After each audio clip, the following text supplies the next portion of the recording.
Il y a pile un mois, des millions de Syriens se réveillaient abasourdis. Le boucher de Damas, Bachar al-Assad, venait de quitter le pouvoir et le pays. Cela faisait plus de 50 ans que le clan régnait sans partage. C'est une libération qui s'accompagne du retour de milliers d'exilés. Un nouvel espoir mêlé d'effroi. Le monde découvre aussi les exactions du dictateur, des prisons sous terre, des fosses communes, des milliers de disparus. Quel avenir s'ouvre aujourd'hui aux Syriens? Bonjour Wassim Nasr. Comme beaucoup de journalistes, vous vous êtes envolé vers la Syrie après la chute de Bachar al-Assad. Comme peu de journalistes, vous avez pu interviewer le nouvel homme fort de la Syrie, Ahmed al-Shara. Vous êtes d'ailleurs le seul Français à y être parvenu. Vous nous proposez un carnet de voyage. Vous avez pu traverser la Syrie du nord au sud, sans entrave, à Alep, là où tout s'est joué, à Idlib, là où tout a commencé, à Damas, le centre du pouvoir, toujours emporté, vous nous le direz, par une euphorie surréaliste, dans les villages chrétiens aussi, où les carillons ont sonné lors de la chute du dictateur, mais aussi à Latakia, l'ancien fief alaouite qui hésite entre résignation et adhésion aux nouvelles autorités. Commençons, Wassim, par le début. Votre entrée en Syrie, elle se fait par le nord, à la frontière, et vous traversez la frontière tout comme des milliers d'exilés qui reviennent chez eux. Effectivement, donc je traverse la frontière turque, évidemment avec l'accord des Turcs. Et la particularité, c'est que cette fois-ci, pas comme en 2023, je suis rentré par Bab el-Salam. Donc Bab el-Salam, et ça débouche sur une zone tenue par l'armée nationale syrienne, donc faction rebelle certes, mais totalement, on va dire, sous la coupe des Turcs, et qui n'est pas toujours, disons-le, en bon terme, qui n'était pas toujours en bon terme, en tout cas, avec HTC. Donc une fois le poste de frontière passé en tant que de journaliste, il était de bon ton de traverser cette zone-là, ces multiples checkpoints, sans forcément dire que je me dirigeais vers les territoires fraîchement repris ou libérés, en tout cas, par HTC. Donc ça, c'était la première partie, on va dire, du voyage. Et j'ai pu aussi, pour la première fois, voir les zones tampons entre les zones rebelles et les zones HTC, où il y a tous les bidons de gasoil et d'essence, parce que ça fait partie, c'est le nerf de la guerre, on va dire, économique dans le nord syrien. Et c'était un sujet de conflit, en tout cas, jusqu'à peu, entre HTC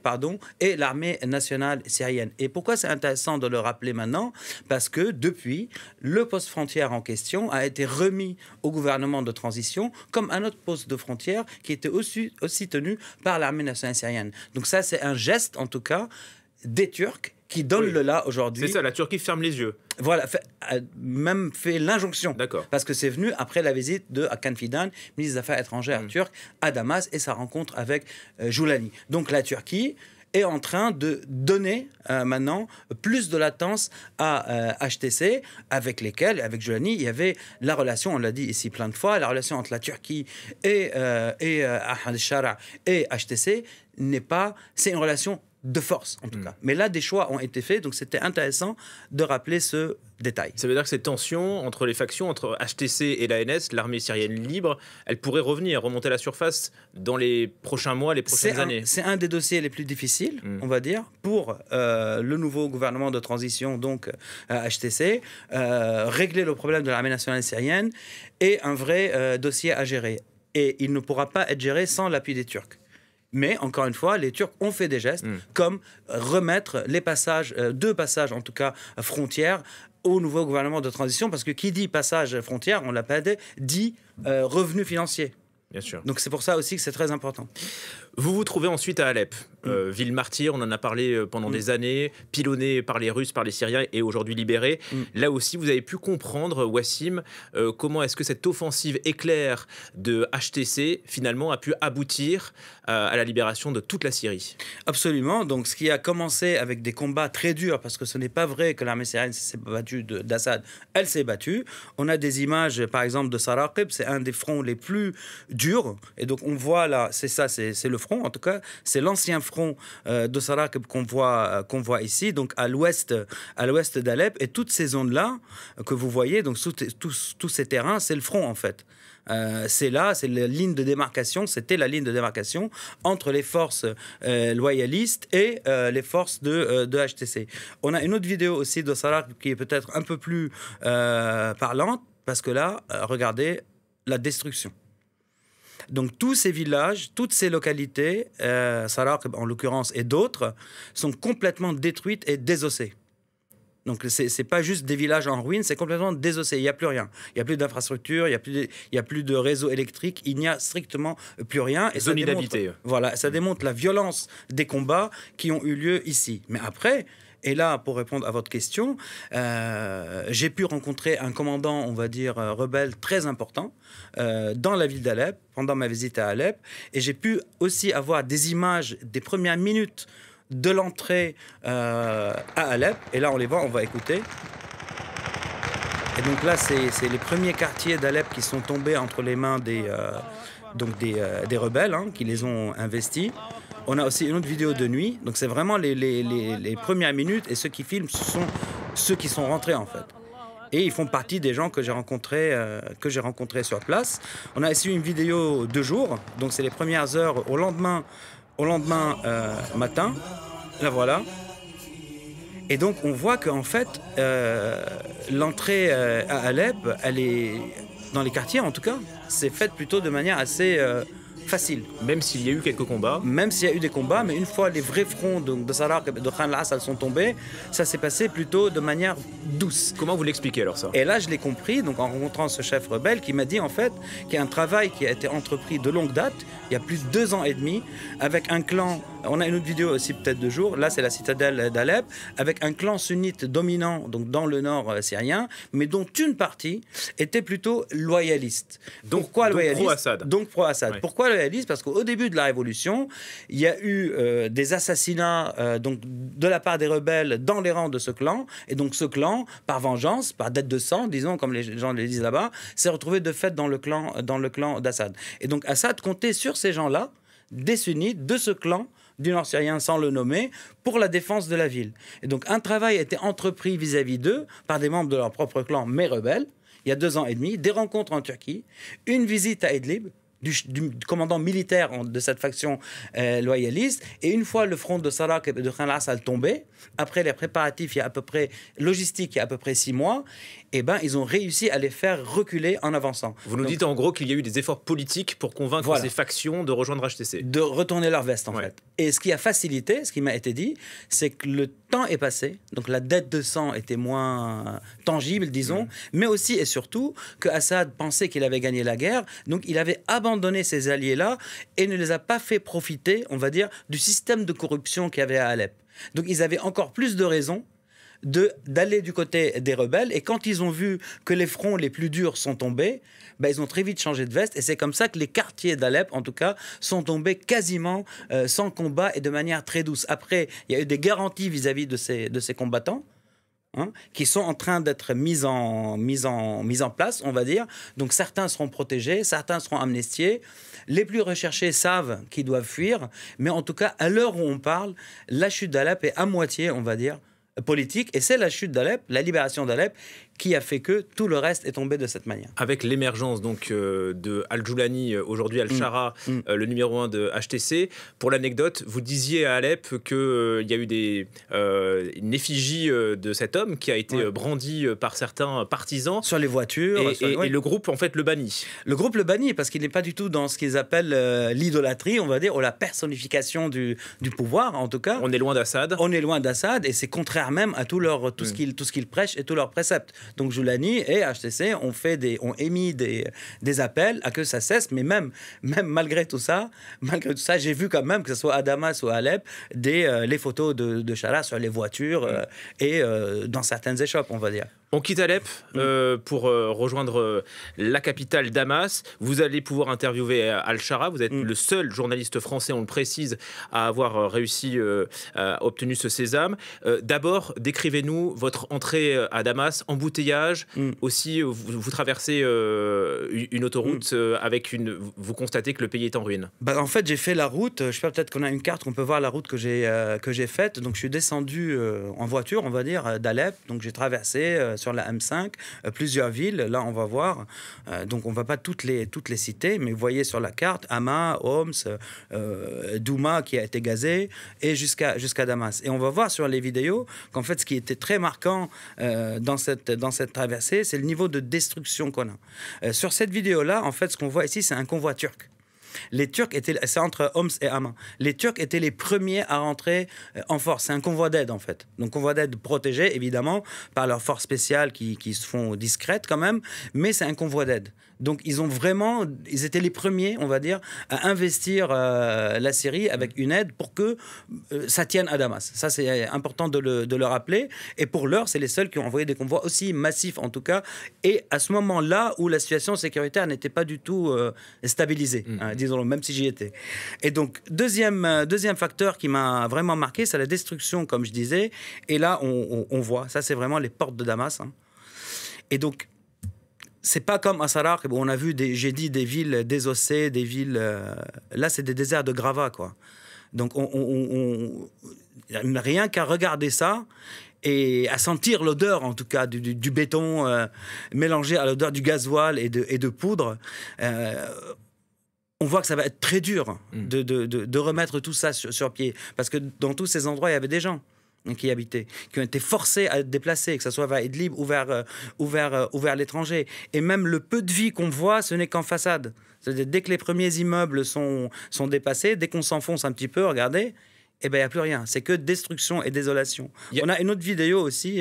Il n'y a pas de barrage ni checkpoint. Hein. Il n'y a pas de barrage ni checkpoint. Ça, c'est vraiment le gros changement. C'est vraiment le gros changement. Et d'ailleurs, j'ai mis une photo que vous pouvez voir sur le site de France 24.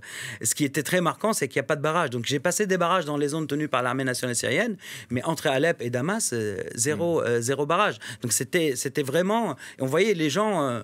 circuler, en tout cas, dans un sens et dans l'autre. Et malgré le fait que les carcasses de blindés étaient toujours sur le côté des routes, même si certaines zones, certains secteurs, comme on a vu à Sarak avant, étaient encore minés, mais les gens y allaient. Donc ça, c'était vraiment très intéressant à voir.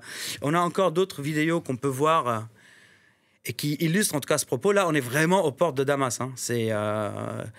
Et vous voyez la destruction. Ça veut dire la façade du régime à Damas qui invitait parfois des politiques, même occidentaux des fois, et des touristes à y aller, à regarder comment c'est bien à Damas. Ben ça, c'était...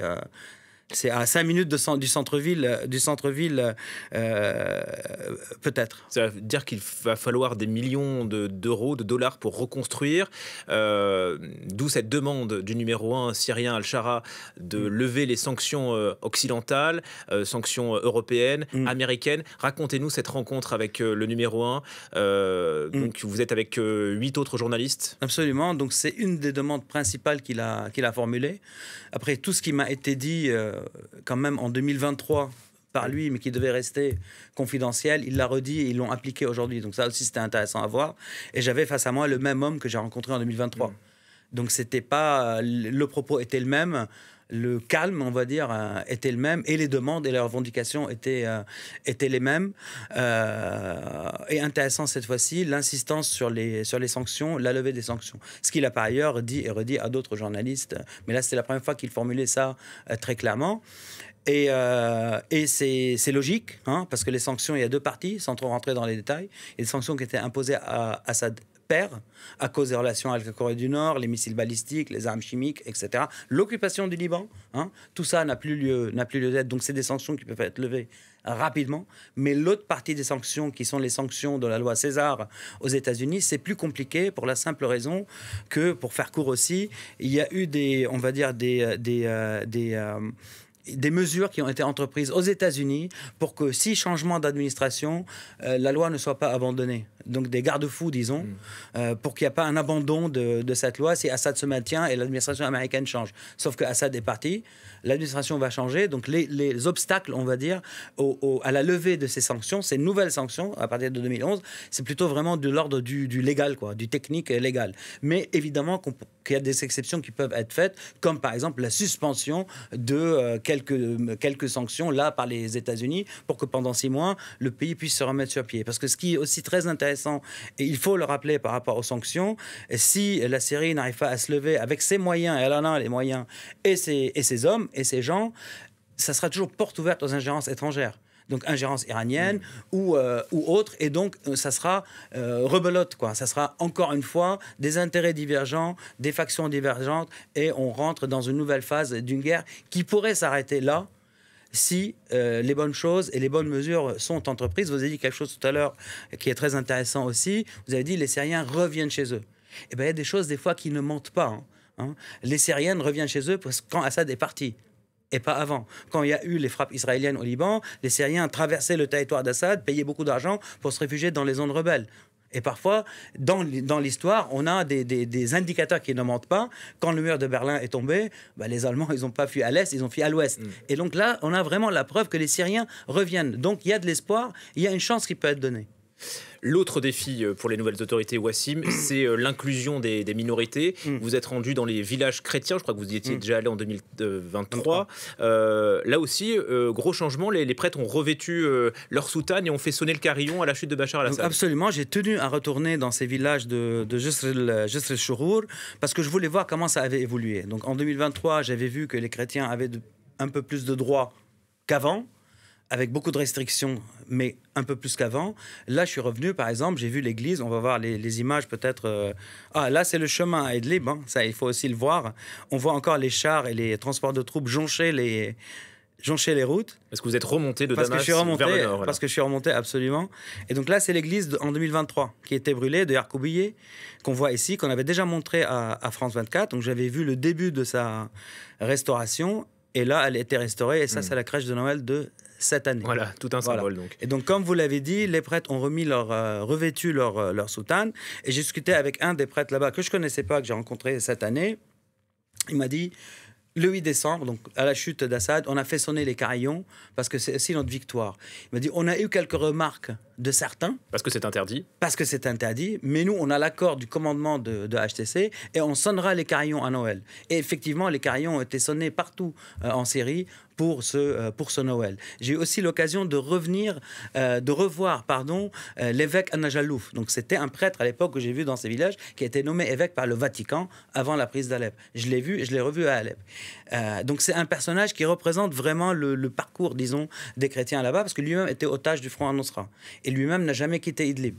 Et puis il a été nommé évêque et maintenant il est évêque d'Alep. Et c'est quoi son état d'esprit? Il est très optimiste. C'est quelqu'un qui a pratiqué HCC, on va dire, qui les connaît. Et de fait, il est devenu l'interlocuteur et l'intermédiaire entre les communautés chrétiennes et HCC. Mais évidemment, et il y a des craintes. Il y a des craintes parce qu'il faut encore que les gens apprennent à se connaître, disons-le. Et parce que chaque fois que HCC entreprend quelque chose vis-à-vis des minorités ou fait une ouverture, ce n'est pas que de la com, ça lui coûte en interne. Oui. Donc les éléments les plus radicaux peuvent aussi causer des problèmes à HCC en interne. Par exemple, en parlant des chrétiens, j'ai vu aussi qu'il y a eu des restitutions de biens qui ont continué. Des familles sont revenues. 140 lopins de terre ont été rendus aux chrétiens, mais ils ont été pris à des djihadistes étrangers. Donc les mêmes djihadistes étrangers, ouïghours, du parti islamique de Turkestan, dont le chef a été nommé colonel dans la nouvelle armée syrienne. Après, on se dit pourquoi il a nommé un étranger colonel? Parce que c'est une façon de le récompenser. Parce qu'il m'a dit, dans n'importe quel pays, les gens restent 12 ans, c'est Chara qui m'a dit ça, habitent 12 ans dans un pays, ils se marient dans un pays, on leur donne la nationalité. Donc on va les régulariser, on va faire une loi pour eux. Et deuxièmement, parce que de cette manière, quand ils ont un grade, mais ils n'ont pas vraiment un poste bien précis, ils sont encore plus cadrés. Donc ça, c'est quelque chose que HCC doit gérer en interne. Là, c'est la ville de Jisr el-Shourour qu'on voit ici, donc juste avant les villages chrétiens et la montagne de Latakié. Votre voyage se termine, Wassim, entre les montagnes et la Méditerranée, à Latakié. C'était le pays alawite, l'ancien fief des Assad. C'est quoi le sentiment qui règne là-bas? Une trahison de Assad qui a quitté le pouvoir?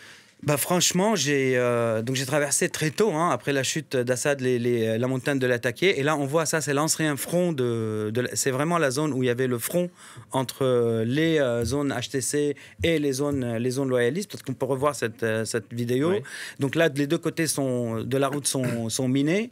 Et le sentiment que j'ai eu, en tout cas, j'étais très étonné de voir le niveau de pauvreté des villages. Il y a des villages abandonnés, des villages suspendus dans le temps. Pourtant aussi un fief des Assad. Et pourtant un fief des Assad. Donc ça, c'était vraiment ce qui m'a étonné en tout cas, parce qu'on a vraiment sillonné les villages et pas tout filmé tout le temps, parce que bon, c'était mieux peut-être de pas créer une sorte de provocation. Mais c'était très intéressant. Et finalement, l'arrivée à la côte et à la mer était vraiment quelque chose, même pour mes accompagnateurs. Il y en a un qui m'a dit, moi, j'avais jamais vu la mer avant. Donc, il était même étonné d'arriver jusqu'ici, jusqu'à la mer. Et il m'a dit quelque chose d'intéressant. Regardez, ça, c'est une des routes entre deux villages. Donc, vous voyez oui, l'état. Voilà, Oui. vous voyez l'état de la route. Voilà. Et donc, il m'a dit, c'est la première fois que j'arrive à la mer. Mais en fait, finalement, donc, après un long voyage à travers l'Ataké, mes griefs ne sont pas contre les Alaouites, mais plutôt contre des membres de ma famille. Ces membres de ma famille, quand on a été obligé de fuir les zones d'Assad, qui sont sunnites comme lui, ont pris les biens de mon père, ont spoilé mon père. Et donc maintenant, comment on va régler ça? Et c'est ce qui l'inquiétait, en fait. Parce que même au sein de la majorité sunnite, qui a la plus subi du côté d'Assad, et avant de parler des minorités, il y a des problèmes maintenant sociétaux dans les familles. Et familiaux et claniques au sein même des familles. Et ça aussi, avant de parler géopolitique, ça fait partie des plus gros défis que la Syrie va devoir gérer après 54 ans de confessionnalisme de la part du régime d'Assad et d'oppression. La Syrie qui repart de zéro, récit passionnant de Wassim Nasr. C'est à lire aussi sur france24.com avec des